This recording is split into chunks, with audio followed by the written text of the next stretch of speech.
ನೀವಿನ್ನೂ ನಮ್ಮ ಚಾನೆಲ್ನ ಸಬ್ಸ್ಕ್ರೈಬ್ ಮಾಡಿಲ್ಲ ಅಂದರೆ ಈ ಕೂಡಲೇ ಸಬ್ಸ್ಕ್ರೈಬ್ ಬಟನ್ ಒತ್ತಿ ಹಾಗೆ ಪಕ್ಕದಲ್ಲಿರುವ ಬೆಲ್ ಐಕಾನ್ನ ಕ್ಲಿಕ್ ಮಾಡಿ.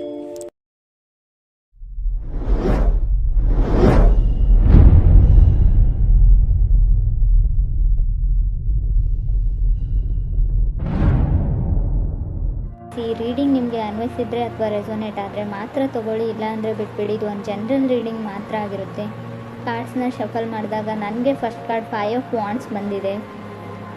ಸೊ 5 ಆಫ್ ವಾಂಡ್ಸ್ ಕಾರ್ಡ್ ಬಂದ್ರೇ ನಾವು ಫೈಟ್ಸು ಅಥವಾ ಡ್ರಾಮಾ, ಮನೇಲಿ ತುಂಬ ಇಶ್ಯೂಸ್ ಅಂತ ಹೇಳ್ತೀವಿ. ಮೇ ಬಿ ರಿಲೇಷನ್ಶಿಪ್ ವಿಷಯದಲ್ಲಿ ಬಂದರೂ ಕೂಡ ನಾವು ಇದನ್ನು ಫ್ಯಾಮಿಲಿ ಫೈಟ್ಸ್ಗೆ ಕನ್ವರ್ಟ್ ಮಾಡ್ಬೋದು. ಅಥವಾ ನಿಮ್ಮ ಜೊತೆಗಿರೋರು ತುಂಬ ಕನ್ಫ್ಲಿಕ್ಟೆಡ್ ಆಗಿದ್ದಾರೆ ಅಂತ ಹೇಳ್ಬೋದು. ನಿಮ್ಮನ್ನು ತುಳಿಯೋದಕ್ಕೆ ಪ್ರಯತ್ನ ಪಡ್ತಾ ಇದ್ದಾರೆ. ಮೇ ಬಿ ನಿಮ್ಮ ಪಾರ್ಟ್ನರ್ ಕೂಡ ಅದಾಗಿರ್ಬೋದು.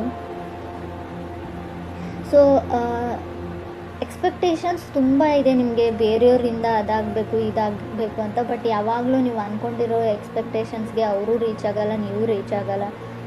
ಫೇಲ್ಡ್ ಎನರ್ಜಿ, ಏನೋ ನಾನು ಕಳ್ಕೊಂಡ್ಬಿಟ್ಟೆ, ಸೊ ನನ್ನ ಲೈಫ್ ಸರಿ ಇಲ್ಲ, ಸೊ ಆ ಥರ ನೆಗೆಟಿವ್ ಥಿಂಕಿಂಗ್ ತುಂಬ ಇದೆ ಅಂತ 5 ಆಫ್ ವಾಂಡ್ಸ್ ಹೇಳ್ತಾ ಇದೆ ನಿಮಗೂ ನಿಮ್ಮ ಪಾರ್ಟ್ನರ್ಗೂ. ಸೆಕೆಂಡ್ ಕಾರ್ಡ್ ನನಗೆ 8 ಆಫ್ ಕಪ್ಸ್ ಬಂದಿದೆ. ಓವರ್ ಎನರ್ಜಿ ಅಂತ ಹೇಳ್ಬೋದು. ಆಲ್ರೆಡಿ ಸಪ್ರೇಟ್ ಆಗಿದ್ದೀರಾ, ಸೊ ಎಮೋಷ್ನಲ್ ಇದ್ದೀರಾ. ಮೇ ಬಿ ಯಾರ ಜೊತೆನೂ ಮಾತಾಡೋಕ್ಕೆ ಇಷ್ಟ ಇಲ್ಲ, ನಿಮ್ಮ ಪಾರ್ಟ್ನರ್ ಜೊತೆ ಕಮ್ಯುನಿಕೇಟ್ ಮಾಡೋಕ್ಕೆ ರೆಡಿ ಇಲ್ಲ. ನಿಮ್ಗೆ ಏನು ಹರ್ಟ್ ಆಗಿದೆ ಅಂತ ಹೇಳೋಕ್ಕೂ ಅದರ್ ಪರ್ಸನ್ ರೆಡಿ ಇಲ್ವೋ, ನೀವು ರೆಡಿ ಇಲ್ವೋ. ತುಂಬ ಮಿಸ್ಟೀರಿಯಸ್ ಎನರ್ಜಿ ಅಂತ ಹೇಳ್ಬೋದು. ಆಲ್ರೆಡಿ ನೀವು ಮೆಂಟಲಿ ಆ ರಿಲೇಷನ್ಶಿಪ್ಪಿಂದ ಹೊರಗಡೆ ಹೋಗಿದ್ದೀರಾ, ಕೆಲವರು ಫಿಸಿಕಲಿ ಅಷ್ಟೇ ಅಲ್ಲಿದ್ದೀರಾ ಅಂತ ಕೂಡ ಕಾರ್ಡ್ ಹೇಳ್ತಾ ಇದೆ. ಥರ್ಡ್ ಕಾರ್ಡ್ ನನಗೆ 7 ಆಫ್ ವಾಂಡ್ಸ್ ಬಂದಿದೆ. 7 ಆಫ್ ವಾಂಡ್ಸ್ ಕೆಲವೊಮ್ಮೆ ಕಂಫರ್ಟ್ ಲವ್ ಅಂತ ಹೇಳ್ತೀವಿ.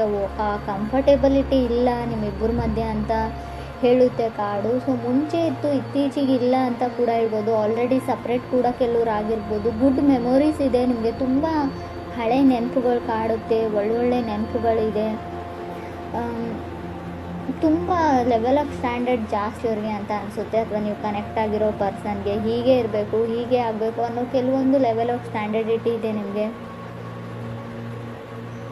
ಮೇ ಬಿ ಅವರು ನಿಮ್ಮ ಕ್ರೈಟೀರಿಯಾಕ್ಕೆ ರೀಚ್ ಆಗ್ತಾ ಇಲ್ವೋ, ನೀವು ನಿಮ್ಮದೇ ಒಂದು ಕೆಲವೊಂದು ರೂಲ್ಸ್ನ ಹಾಕ್ಕೊಂಡು ಬಿಟ್ಟಿದ್ದೀರಾ, ಕೆಲವೊಂದು ಎಥಿಕ್ಸ್ನ. ಸೊ ಇದು ಹೀಗೆ ಇರಬೇಕು, ಇದು ಹಾಗೆ ಆಗಬೇಕು ಅಂತ. ಆ ಲೆವೆಲ್ಗೆ ಯಾರೂ ರೀಚ್ ಆಗೋಕ್ಕಾಗಲ್ಲ. ಸ್ವಲ್ಪನಾದರೂ ಅಡ್ಜಸ್ಟ್ಮೆಂಟ್ ಇರಬೇಕು ಅಂತ ಕಾರ್ಡ್ ಹೇಳುತ್ತೆ. ಸೊ ಯಾರೋ ನಿಮ್ಮನ್ನು ಡೇಟ್ಗೂ ಕೂಡ ಕರಿಬೋದು, ನಿಮ್ಮ ಜೊತೆ ಮಾತಾಡಬೇಕು, ಟೈಮ್ ಬೇಕು, ಅಥವಾ ಕಾಲ್ ತುಂಬ ನಿಮ್ಗೇನೋ ಆಗಿಬಿಡುತ್ತೆ ಗಾರ್ಡ್ ಡೌನ್ ಮಾಡಿದರೆ. ಸೊ ಈಗೋ ಹರ್ಟ್ ಆಗುತ್ತೋ ಏನೋ ಗೊತ್ತಿಲ್ಲ ನಿಮಗೆ.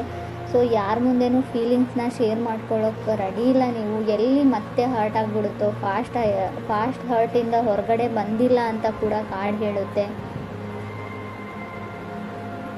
ಫೋರ್ತ್ ಕಾರ್ಡ್ ನನಗೆ ಕಿಂಗ್ ಆಫ್ ಪೆಂಟಿಕಲ್ಸ್ ಬಂದಿದೆ. ಕೆಲವೊಮ್ಮೆ ಕಿಂಗ್ ಆಫ್ ಪೆಂಟಿಕಲ್ಸ್ ಸ್ಟೆಬಲ್ ಆಗಿರೋ ವ್ಯಕ್ತಿನ ರೀಪ್ರೆಸೆಂಟ್ ಮಾಡುತ್ತೆ. ಮೇ ಬಿ ವೃಷಭ ರಾಶಿಯವರು ಆಗಿರ್ಬೋದು ಅವರು, ಅಥವಾ ನೀವು ಕೂಡ ಆಗಿರ್ಬೋದು. ಒಳ್ಳೆ ಕೆಲಸದಲ್ಲಿದ್ದೀರಾ, ಸ್ಯಾಲ್ರಿ ಇದೆ, ನಿಮ್ಮ ಬಿಲ್ಸ್ನ ನೀವು ಪೇ ಮಾಡ್ಬೋದು. ಸೊ ಆ ಥರ ತುಂಬ ಸೀರಿಯಸ್ ಕೈಂಡ್ ಆಫ್ ಪರ್ಸನ್ ನಿಮ್ಮ ಲೈಫಲ್ಲಿ ಬರ್ಬೋದು, ಆಫರ್ ಮಾಡ್ಬೋದು. ಆಲ್ರೆಡಿ ನೀವು ಮದುವೆ ಆಗಿರ್ಬೋದು ಆ ಥರ ಇರೋ ವ್ಯಕ್ತಿ ಜೊತೆ. ಫಿಫ್ತ್ ಕಾರ್ಡ್ ನನಗೆ 2 ಆಫ್ ಕಪ್ಸ್ ಬಂದಿದೆ.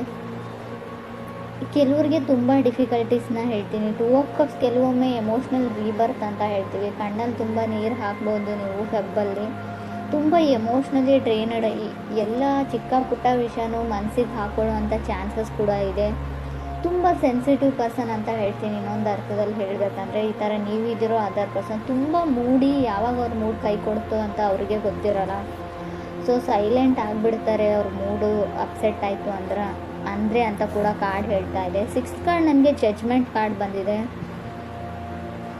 ಸೊ ಜಡ್ಜ್ಮೆಂಟ್ ಕಾರ್ಡ್ ಬಂದರೆ ಕೆಲವೊಮ್ಮೆ ನೀವು ಡಿವೋರ್ಸ್ಗೆ ಅಪ್ಲೈ ಮಾಡಿರ್ತೀರ, ಅಥವಾ ನಿಮ್ಮ ಫ್ಯಾಮಿಲಿಯಲ್ಲಿ ಏನೋ ಲೀಗಲ್ ಇಶ್ಯೂಸ್ ನಡೀತಾ ಇರುತ್ತೆ. ಡಿವೋರ್ಸೇ ಅಂತ ಹೇಳಲ್ಲ ನಾನು, ಮೇ ಬಿ ಲಾಯರ್ನ ಕನ್ಸಲ್ಟ್ ಮಾಡೋದು, ಸೊ ಕೋರ್ಟ್ಗೆಲ್ಲ ಓಡಾಡೋದು, ಈ ಥರ ಲೀಗಲಿ ಕೆಲವೊಂದು ಇಶ್ಯೂಸ್ ನಡೀತಾ ಇದ್ರೂ ಕೂಡ ಜಡ್ಜ್ಮೆಂಟ್ ಕಾರ್ಡ್ ಬಂದಿರುತ್ತೆ. ಡಿಫಿಕಲ್ಟೀಸ್ ಅಂತ ಹೇಳ್ತೀನಿ. ಸೊ ಯಾರಿಂದನೂ ದೂರ ಆಗೋಕ್ಕೆ ಟ್ರೈ ಮಾಡ್ತಾ ಇದ್ದೀರಾ, ವಾಕವೇ ಆಗೋಕ್ಕೆ ಟ್ರೈ ಮಾಡ್ತಾ ಇದ್ದೀರಾ. ಫೈಟಿಂಗ್ಸ್ ಅಂತ ಇದೆ, ಕೇರ್ಫುಲ್ ಆಗಿರಿ. ಫಿಸಿಕಲ್ ಫೈಟ್ ಕೂಡ ಆಗ್ಬೋದು ಫ್ಯಾಮ್ಲಿ ನಡುವೆ ಅಂತ ಅನಿಸುತ್ತೆ. ಸೊ ಮೇ ಬಿ ಯಾವುದಾದ್ರೂ ಕೇಸು ಕಾನೂನು ಸೊ ಆ ಥರ ಫೈಲ್ ಡಾಕ್ಯುಮೆಂಟೇಷನ್ ಸ್ವಲ್ಪ ಓಡಾಟ ಜಾಸ್ತಿ ಇರುತ್ತೆ. ಜಡ್ಜ್ಮೆಂಟ್ ಇರೋದ್ರಿಂದ ತುಂಬ ಕೇರ್ಫುಲ್ಲಾಗಿರಬೇಕು ಅದು 6th ಪ್ಲೇಸಲ್ಲಿ ಇರೋದ್ರಿಂದ ಖಂಡಿತವಾಗ್ಲೂ 7 ಕಾರ್ಡ್ ಕ್ವೀನ್ ಆಫ್ ಪೆಂಟಿಕಲ್ಸ್ ಬಂದಿದೆ. ಸೊ ತುಂಬ ಬೇಗ ಹೇಳ್ತಾ ಇದ್ದೀನಿ ಅಂತ ಅಂದ್ಕೊಳ್ಬೇಡಿ. ಸೊ ಟೂ ಅರ್ಲಿ ತುಂಬ ಬೇಗನೆ ಡಿವೋರ್ಸ್ ಆಗುವಂಥ ಚಾನ್ಸಸ್ ಇದೆ. ಸೊ ಮೇ ಬಿ ಅವರನ್ನು ನೀವು ಅರ್ಥ ಮಾಡ್ಕೊಳ್ಳಲ್ಲ. ಸೊ ಇನ್ನೂ ಜಸ್ಟ್ ಕ್ರಶ್ ಆಗಿರುತ್ತೆ, ಬ್ರೇಕಪ್ ಆಗುವಂಥ ಚಾನ್ಸಸ್ ಇದೆ. ಸೊ ಇನ್ನೂ ಅವ್ರ ಬಗ್ಗೆ ನೀವೇನು ತಿಳ್ಕೊಂಡಿರಲ್ಲ. ಸೊ ಆಲ್ರೆಡಿ ಕೆಲವ್ರಿಗೆ ಆಗಿರ್ಬೋದು. 8 ಕಾರ್ಡ್ ನನಗೆ 3 ಆಫ್ ಸಾರ್ಡ್ಸ್ ಬಂದಿದೆ. ಸೊ ಬ್ರೋಕನ್ ಹಾರ್ಟ್ ಅಂತ ಹೇಳುತ್ತೆ ಕಾರ್ಡು. 8th ಪ್ಲೇಸಲ್ಲಿ 3 ಆಫ್ ಸಾರ್ಡ್ಸ್ ಇರೋದ್ರಿಂದ ಸೊ ರಿಯಲೈಸ್ ಆಗುತ್ತೆ ನಿಮಗೆ ಎಷ್ಟು ಡೀಪರ್ ಲೆವೆಲ್ ಆಫ್ ಫೀಲಿಂಗ್ಸ್ ಇತ್ತು ನಿಮಗೆ ಅಂತ. ಮೇ ಬಿ ಪ್ರಯೋಜನ ಇಲ್ಲ ಅಂತ ಹೇಳ್ತೀನಿ. ಆಲ್ರೆಡಿ ಡಿವೋರ್ಸ್ ಆಗಿದೆ. ಇವಾಗ ನೀವು ತುಂಬ ಯೋಚನೆ ಮಾಡ್ತಾ ಇದ್ದೀರಾ. ಈ ಯೋಚನೆನ ಮುಂಚೆನೇ ಮಾಡಿದರೆ ಏನಾದರೂ ಯೂಸ್ ಇತ್ತು ಅಂತ ಅನಿಸುತ್ತೆ. ಸೊ ನಾನು ಯಾವಾಗಲೂ ಹೇಳ್ತೀನಿ, ತಾಳ್ಮೆ ಇರಲಿ. ಒಂದು 100 ಟೈಮ್ಸ್ ಯೋಚನೆ ಮಾಡಿ ಯಾವುದೇ ಡಿಸಿಷನ್ನ ತೊಗೊಳ್ಳೋಕ್ಕಿಂತ ಮುಂಚೆ ಅಂತ. ಕೆಲವರು ಲೈಫಲ್ಲಿ ರಾಂಗ್ ಡಿಸಿಷನ್ನ ತೊಗೊಂಡಿದ್ದೀರಾ, ಏನೋ ಮಿಸ್ಅಂಡರ್ಸ್ಟ್ಯಾಂಡಿಂಗು, ಇನ್ನೂ ಒಂದು ಚಿಕ್ಕ ವಿಷಯಕ್ಕೆ ಸ್ಟಾರ್ಟ್ ಆಗಿರೋ ಫೈಟ್ಸು ಡಿವೋರ್ಸ್ವರೆಗೂ ಹೋಗಿ ಆಲ್ರೆಡಿ ಕೆಲವ್ರದ್ದು ಡಿವೋರ್ಸ್ ಕೂಡ ಆಗಿದೆ ಅಂತ ಕಾರ್ಡ್ ಹೇಳ್ತಾ ಇದೆ. ಕೆಲವ್ರಿಗೆ ಇಲ್ಲಿ ಹೇಗೆ ಹೇಳಿ ನಾನು ಅಂತ ಅರ್ಥ ಆಗ್ತಾ ಇಲ್ಲ. 3 ಆಫ್ ಸಾರ್ಡ್ಸ್ ಇದ್ದರೆ ಸ್ವಲ್ಪ ಯೋಚನೆ ಮಾಡಿ. ನೀವು ರಿಲೇಷನ್ಶಿಪ್ಪಲ್ಲಿ ಇದ್ದರೂ ಕೂಡ ಅಷ್ಟೇ, ಸೊ ಮ್ಯಾರಿಡ್ ಆಗಿದ್ದರೂ ಕೂಡ ಅಷ್ಟೇ, ಯಾರಾದರೂ ಥರ್ಡ್ ಪಾರ್ಟಿ ಕೂಡ ನಿಮ್ಮ ಮಧ್ಯೆ ಮಿಸ್ಅಂಡರ್ಸ್ಟ್ಯಾಂಡಿಂಗ್ನ ಕ್ರಿಯೇಟ್ ಮಾಡಿರ್ಬೋದು. ನಿಮ್ಮ ಫ್ಯಾಮಿಲಿ ಮೆಂಬರ್ಸ್ ಆಗಿರ್ಬೋದು, ನೀವು ಕೆಲಸ ಮಾಡೋ ಜಾಗದಲ್ಲಾಗಿರ್ಬೋದು. ಏನೋ ಒಂದು ಇಲ್ಯೂಷನ್, ಒಂದು ಭ್ರಮೆಯಲ್ಲಿದ್ದೀರಾ ನೀವು ಭ್ರಮೆಯಲ್ಲಿದ್ದೀರೋ ಅದರ್ ಪರ್ಸನ್. ಮೇ ಬಿ ಈ ಭ್ರಮೆ ನಿಮ್ಮ ಹೆಲ್ತ್ ವಿಚಾರದಲ್ಲೂ ಆಗಿರುತ್ತೆ. ನನಗೇನೋ ಆಗಿದೆ, ಸೊ ನನಗೆ ಅದಾಗಿದೆ ಇದಾಗಿದೆ, ನನಗೆ ಹೊರಗೋಗೋಕ್ಕಾಗಲ್ಲ, ನನ್ನ ಕಾಲಲ್ಲಿ ನೋವು, ಕೈಯಲ್ಲಿ ನೋವು, ಶೋಲ್ಡರಲ್ಲಿ ನೋವು, ನೆಕ್ಕಲ್ಲಿ ನೋವು, ನನಗೇನೋ ಆಗೋಗ್ಬಿಟ್ಟಿದೆ ಅನ್ನೋ ಇಲ್ಯೂಷನ್ಸ್, ತುಂಬ ಭ್ರಮೆ ನಿಮಗೆ. ಸೊ ಆ ಥರ ಇದ್ದರೆ ಡಾಕ್ಟ್ರನ್ನ ಕನ್ಸಲ್ಟ್. ಆಲ್ರೆಡಿ ರಿಪೋರ್ಟಲ್ಲಿ ಕೂಡ ಏನೂ ಬಂದಿರಲ್ಲ ನನಗೆ ಗೊತ್ತು. ಆದರೂ ಕೂಡ ಸೊ ನಿಮಗೇನೋ ಅದೊಂದು ಭಯ ಇದೆಯೋ ಏನಿದೆಯೋ, ಮೆಂಟಲಿ ನೀವು ಸ್ಟಿಕ್ ಆಗಿದ್ದೀರಾ ನನಗೇನೋ ಆಗಿದೆ ಅಂತ. ಅದರಿಂದ ಹೊರಗಡೆ ಬರೋ ತುಂಬ ಕಷ್ಟ. ಸೊ ಮೆಡಿಟೇಷನ್ನ ಮಾಡಿ ಅದರಿಂದ ಹೊರಗಡೆ ಬರೋಕ್ಕೆ ಟ್ರೈ ಮಾಡಿ. 3 ಆಫ್ ಸಾರ್ಡ್ಸ್ ಡೇಂಜರಸ್ ಕಾರ್ಡ್ ಅಂತ ನಾನು ಹೇಳೋದಿಲ್ಲ. ಬಟ್ ನಿಮ್ಮ ಒಬ್ಬರ ಮೇಲೆ ಒಬ್ರಿಗೆ ನಂಬಿಕೆ ಇದ್ದರೆ ಖಂಡಿತವಾಗ್ಲೂ ರಿಲೇಷನ್ಶಿಪ್ ಹಾಳಾಗಲ್ಲ. ಬಟ್ ತುಂಬ ಜನ ಇರ್ತಾರೆ ನಿಮ್ಮ ಸುತ್ತಮುತ್ತಲು ನಿಮ್ಮನ್ನು ತುಳಿಯೋಕ್ಕೆ ಟ್ರೈ ಮಾಡ್ತಾ ಇರೋರು ಅಂತ. ಫಸ್ಟ್ ಕಾರ್ಡೇ ಹೇಳಿದೆ ಸ್ಟ್ರಾಂಗ್ ಆಗಿ 5 ಆಫ್ ವಾಂಡ್ಸ್ ಇದೆ. ಯಾರನ್ನಾದರೂ ನಂಬೋಕ್ಕಿಂತ ಮುಂಚೆ ತುಂಬ ಕೇರ್ಫುಲ್ ಆಗಿರಿ. ಅವ್ರು ನಿಮ್ಮ ಮನೆಯವರೇ ಇರಲಿ, ರಿಲೇಟಿವ್ಸ್ ಇರಲಿ, ಸಿಬ್ಲಿಂಗ್ಸ್ ಇರಲಿ. ಸೊ ಟೈಮ್ ಎಲ್ಲರೂ ಚೇಂಜ್ ಮಾಡೋದ್ರಿಂದ ಯಾವುದಕ್ಕೂ ನೀವು ಕೇರ್ಫುಲ್ ಆಗಿರಿ. 9th ಕಾರ್ಡ್ ನನಗೆ ಸ್ಟಾರ್ ಕಾರ್ಡ್ ಬಂದಿದೆ. ಹೋಪ್ ಇದೆ.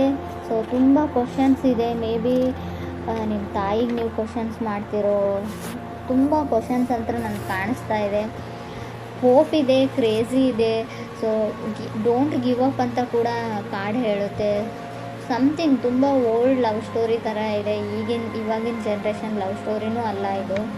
10th ಕಾರ್ಡ್ ನನಗೆ 7 ಆಫ್ ಸಾರ್ಡ್ಸ್ ಬಂದಿದೆ.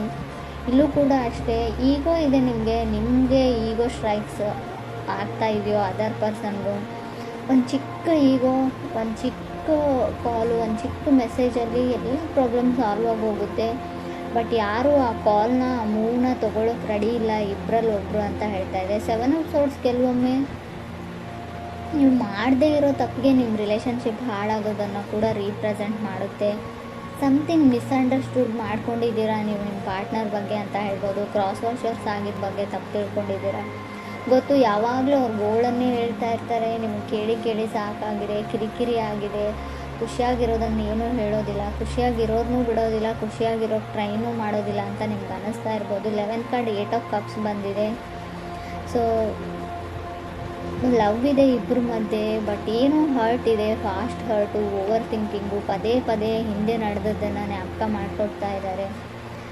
ಸೊ ತುಂಬ ಪ್ರಾಮಿಸಸ್ನ ಮಾಡಿದರೆ ಯಾರಾದರೂ, ಸೊ ಪದೇ ನಿಮ್ಮ ಲೈಫಲ್ಲಿ ಸರ್ಕಲ್ ಥರ ಮತ್ತೆ ಬರ್ತಾ ಇದ್ದಾರೆ, ಮತ್ತೆ ಆಣೆ ಪ್ರಮಾಣ ಮಾಡ್ತಾ ಇದ್ದಾರೆ. ಯಾವುದನ್ನು ಅವ್ರು ಈಡೇರಿಸ್ತಾ ಇಲ್ಲ, ನಡೆಸ್ಕೊಳ್ತಾ ಇಲ್ಲ ಅಂತಂದರೆ ಖಂಡಿತವಾಗ್ಲೂ ಅವರನ್ನು ಅವ್ರ ಪಾಡಿಗೆ ಬಿಟ್ಬಿಡಿ. ಟೈಮ್ ಟು ಗಿವ್ ಅಪ್ ಅಂತ ಹೇಳುತ್ತೆ 8 ಕಾರ್ಡು. ಯಾವುದು ನಿಮಗೆ ಸರ್ವ್ ಮಾಡಲ್ಲ, ಯಾವುದರಿಂದ ನಿಮಗೆ ಖುಷಿ ಆಗಲ್ಲ, ನೆಮ್ಮದಿ ಇಲ್ಲ, ತುಂಬ ಹರ್ಟ್ ಇದೆ, ತುಂಬ ನೋವಿದೆ, ಅದನ್ನು ಬಿಟ್ಬಿಡಿ, ಆ ದಾರಿನ ಬಿಟ್ಬಿಡಿ, ಅವ್ರನ್ನ ಮರ್ತು ಬಿಡಿ ಅಂತಲೇ ಕಾರ್ಡ್ ಹೇಳ್ತಾ ಇದೆ ಲಾಸ್ಟ್ ಕಾರ್ಡು. ಸೆಲ್ಫ್ ಕೇರ್ ಇರಲಿ, ನಿಮ್ಮ ಬಗ್ಗೆ ನೀವು ಯೋಚನೆ ಮಾಡಿ. ತುಂಬ ಯಾರಿಗೋಸ್ಕರನೋ, ಈ ಸೊಸೈಟಿಗೋಸ್ಕರನೋ, ಯಾರು ಖುಷಿಯಾಗಿರ್ತಾರೆ, ನಮ್ಮ ಪೇರೆಂಟ್ಸ್ ಖುಷಿಯಾಗಿರ್ತಾರೆ, ಅದನ್ನೆಲ್ಲ ಬಿಟ್ಬಿಡಿ, ನಿಮಗೋಸ್ಕರ ನೀವು ಬದುಕಿ ಅಂತ ಲಾಸ್ಟ್ ಕಾರ್ಡ್ ಹೇಳ್ತಾ ಇದೆ.